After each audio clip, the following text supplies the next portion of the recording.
Okay, here we go with the first exercise that's going to go along with our first backing track.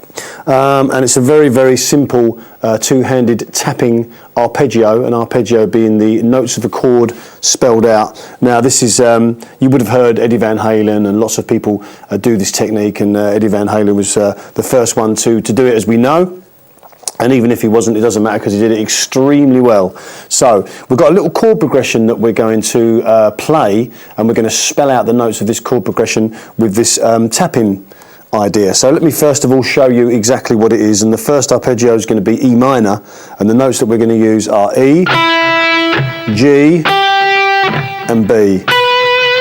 That makes up an E minor triad, and it's going to be 5th fret on the B string, 8th fret on the B string, and 12th fret on the B string. And the way we're going to spell this out, the second finger of my right hand is going to be the finger that's going to do the tapping. Now it's up to you how you do this. I hold the pick in my thumb and first finger, and then I tap with this second finger. Okay. Now what you can do is you can hide the pick away like that. I hope you can see that. You can hide the pick away in that finger, and you can anchor on the string like that, and you can tap with your first finger. But what I tend to do is I keep it there so I can swap between the two techniques, normal picking techniques. So if I'm playing, and then I can just get it in there. And what I just do is I just rest this part of my palm on the strings like that, which not only mutes them, but it kind of, and I think it's, if you basically look at that part there, that's the bit that kind of mostly goes along the neck like that. Okay, so let's just get to the nuts and bolts of the technique. What we do is this first finger of the left hand stays stagnant on this 5th fret B string like that, and then you slam the tapping finger, depending on which one that you've decided to use. In this case, I'm using the second finger. You slam it on, then a slight downward movement just to give it a little bit of grip, and then if you just go on and off, you won't. Although you do get a little something, you don't get you need to get that kind of, the same thing as if you were pulling off with the left hand. Okay, then once you do that, you slam the third finger, or whichever one you're deciding to use, onto the G note, the 8th fret B string, so you have this effect.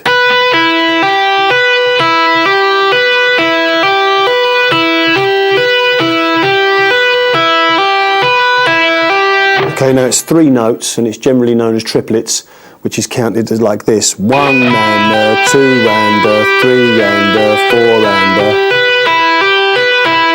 So before we get going with the backing track and we learn the other chords, if you're not familiar with this technique, it's probably a good idea to just get your metronome going and.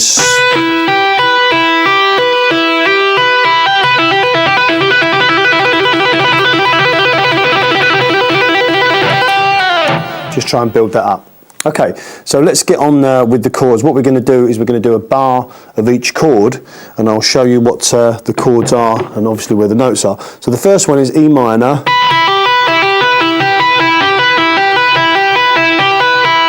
Okay, then we drop that down a semitone, so the left hand is now going to be on the 4th fret B string, and the third finger is going to be playing on the 7th fret B string, and the tapping finger, okay, is going to stay on that 12th fret B string, and now we have a B chord, B triad.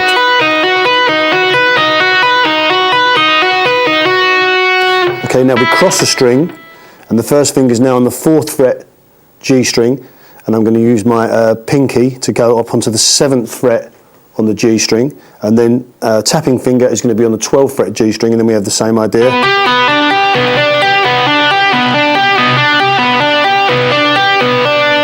Then the right hand stays the same, and the left hand moves up, and it's going to be an A7 chord now. Okay, we're not going to have the root in the chord, but it doesn't make any difference because we've got the 3rd, we've got the 5th, and the 7th, and the backing track will make up for the root for us. But trust me, it is an A7.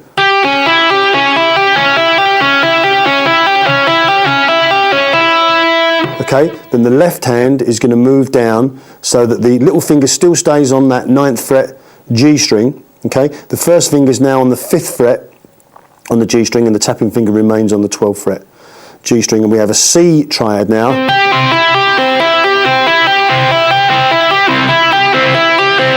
We move everything down a fret. So now the first finger is on the 4th fret G string, the pinky is now on the 8th fret G string, and the tapping finger is now on the 11th fret G string, and we now have a B chord, but this time on the G string.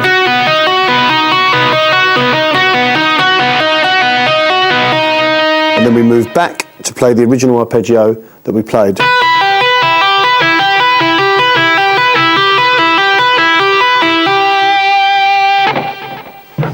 Okay, so what I'll do is I'll play it along with the backing track, and you'll be able to hear how the chord changes, how the chords change, and how the arpeggios move along with the chord. It's quite a simple exercise, but it's a really good one to nail this basic technique, and then once we've done that, we'll move on to some variations.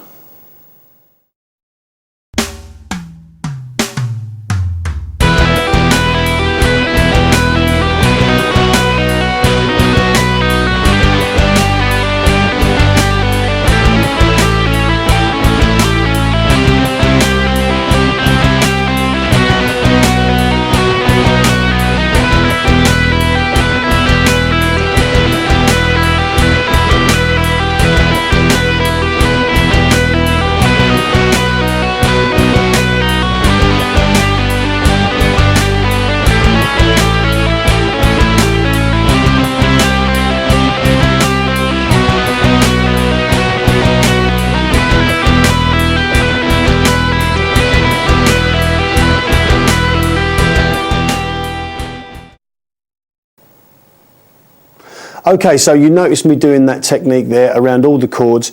Very simple. You probably wouldn't do it that slow in reality, but it's just a good way to build up the chops. Now, just a little bit more on the technique. Hopefully, by doing it that slow, you saw me taking the tapping finger and doing a pull-off like you would with your left hand. You know when you do a pull-off like this? Well, I want you to recreate that exactly with your tapping finger. So when this 5th fret is fretted, for example, 5th fret fretted. When this 5th fret is fretted, okay, you just tap this finger down and then just pull it off. But once you've slammed it on the fret, head towards the ground a little bit, and then make sure you slam that finger.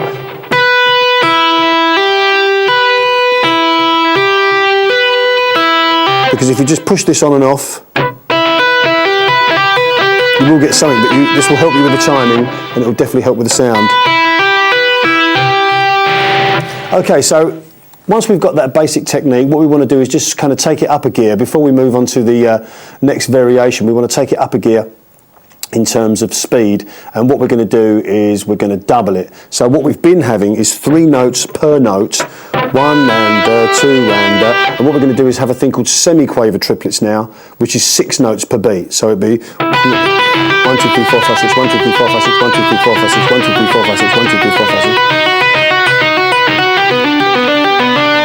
Okay, so exactly the same technique, we're just taking it up in speed a gear. So let's just have a little demonstration with that a couple of times round, and you'll be able to hear it's starting to come into its own and start to sound like two-handed tapping now.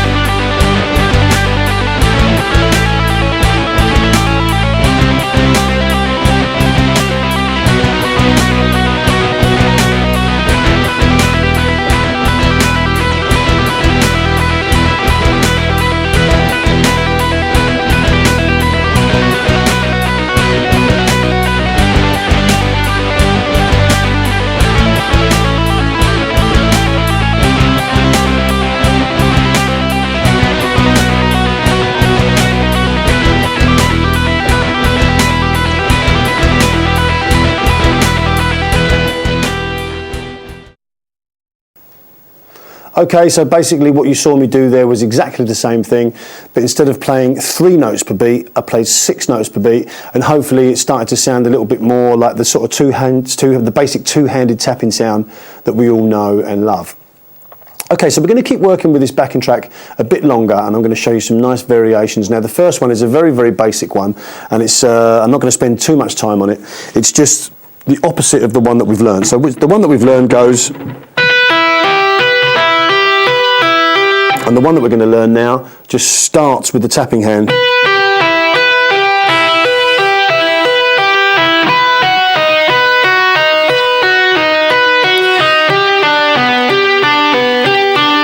Okay, so basically what you're doing is slamming the tapping hand on, pulling off, and then pulling off the pinky and exposing the first note.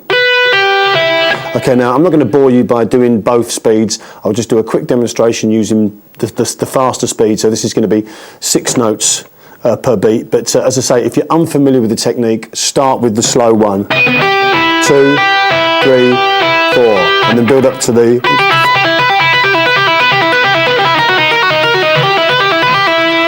But when you do it right. Okay, here we go.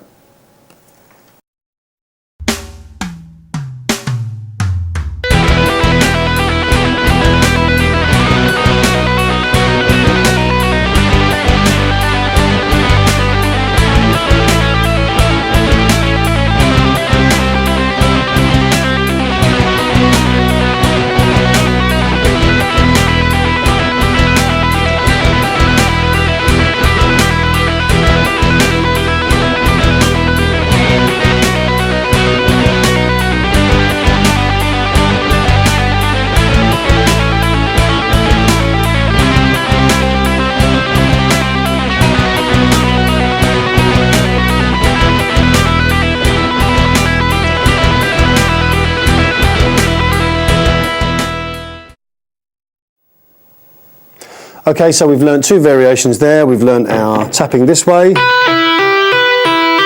our tapping this way. Okay, so our next port of call is going to be to add 1 more note to each arpeggio. Okay, and this is going to give us a nice little lick that you can use in a lot. You'll find that as you learn this, you'll be able to use this in a lot of applications, and it's a semi-quaver lick, and it takes the speed up an extra gear. So what's going to happen now is, instead of doing this like we are here, we're going to add a note between the 2 notes that we have in the left hand, being the E and the G. We're going to add this 7th fret B string. Okay, and it's going to be an F sharp note. So the lick is going to sound like this now.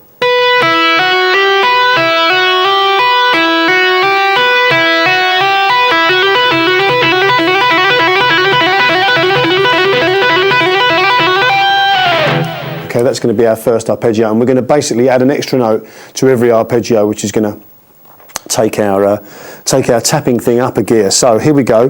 This is going to be the first one, and it's going to be semi-quavers now. It's going to be 4 notes per beat. So if you're thinking 1, 2, 3, 4, it's going to be 1 and a 2 and a 3 and a 4 and a 1 and a 2 and a 3 and a 4. Okay, and then we are going to double that. So this is going to take us up a gear from the original triplet one that we did. Okay, so the next arpeggio is going to go down exactly the same as before, but this time we're going to add this 5th fret on the B string, this E note.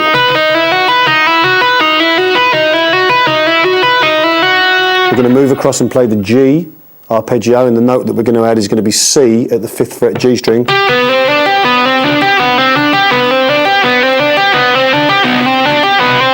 Then we're going to move up and we're going to add a D note at the 7th fret G string to our A7 arpeggio, making it an A7 sus4.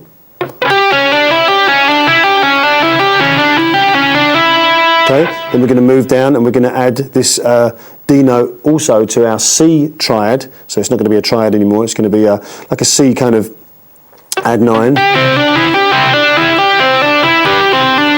We're going to move that whole thing down a semitone. So the added note now is going to be the 6th fret G string, that C sharp note. It's going to be like a B add 9. Then we're going to go back to our beloved E minor arpeggio, which is kind of like an E minor 9 now.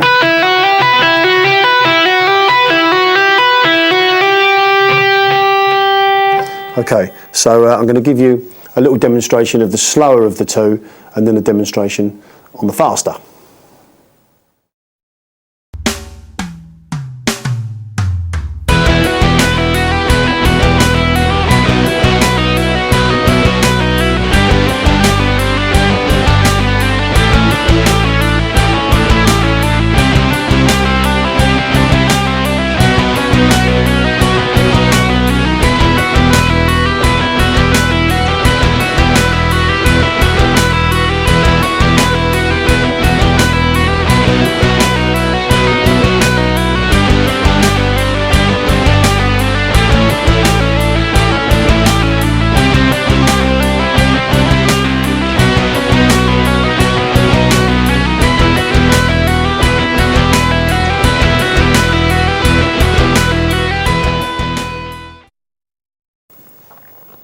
Okay, so that was the semi-quaver version there.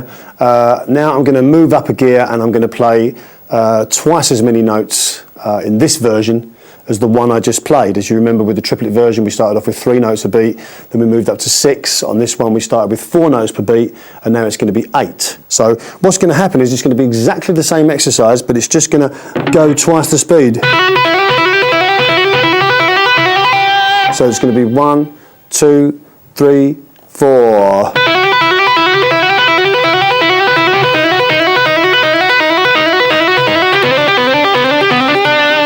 Etc. Okay, so I'm going to demonstrate it with the backing track, and you can hear what it sounds like.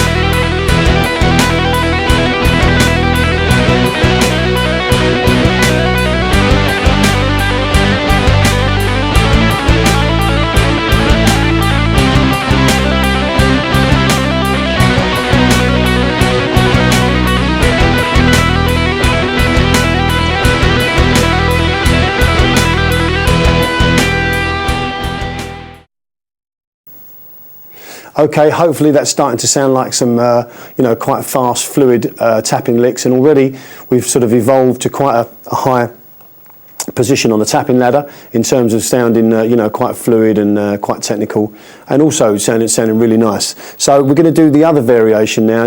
If you remember, on the first triplet lick we went this way, then followed by that way. Now we've gone the first way again, adding an extra note. And now what we're going to do is we're going to do exactly the same thing, but we're going to do the second variation with the added note. So instead of being this,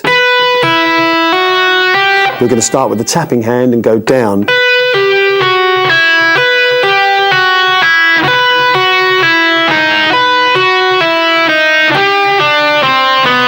It's going to be exactly the same arpeggios, exactly the same notes, but they're just going to be played in that order with the tapping hand going first. So let's do the slow version, the 4 notes per beat with the backing track, then we'll do the faster version.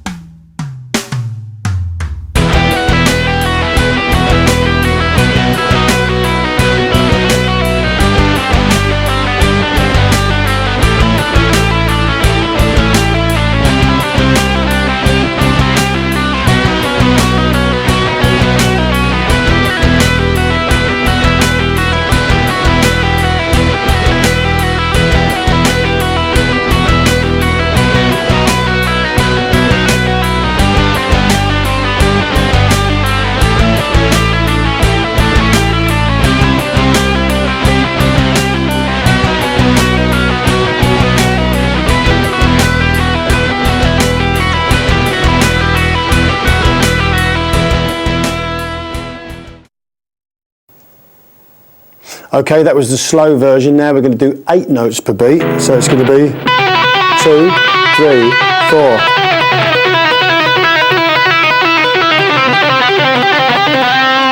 Starting to get a little bit more interesting now. So let's do it with the backing track.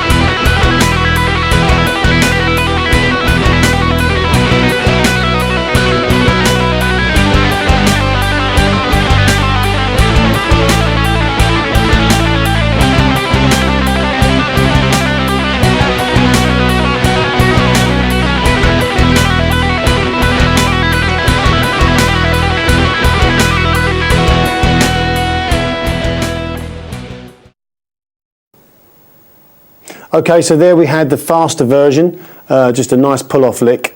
And we're going to be doing a little bit more of that later in the DVD and showing you how you can move it around. Okay, so we've got one more version that we're going to use for this section, this track.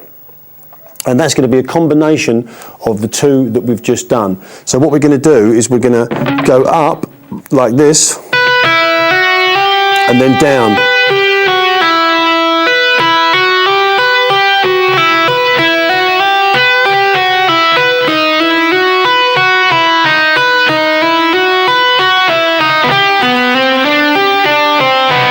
Okay, so hopefully you can see what I'm doing there. Starting with the tapping hand, going up, first version, and then tapping again, down.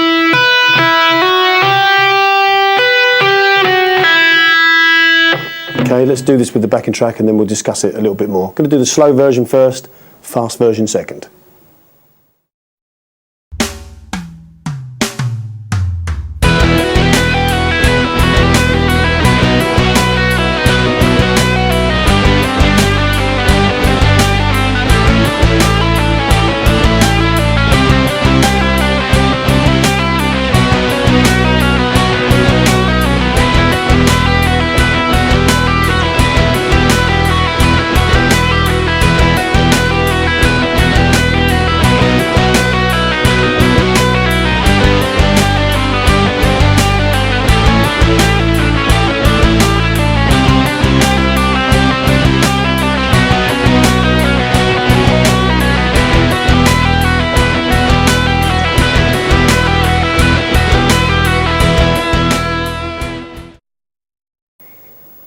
Okay, there was the slow version. Let's do the fast one.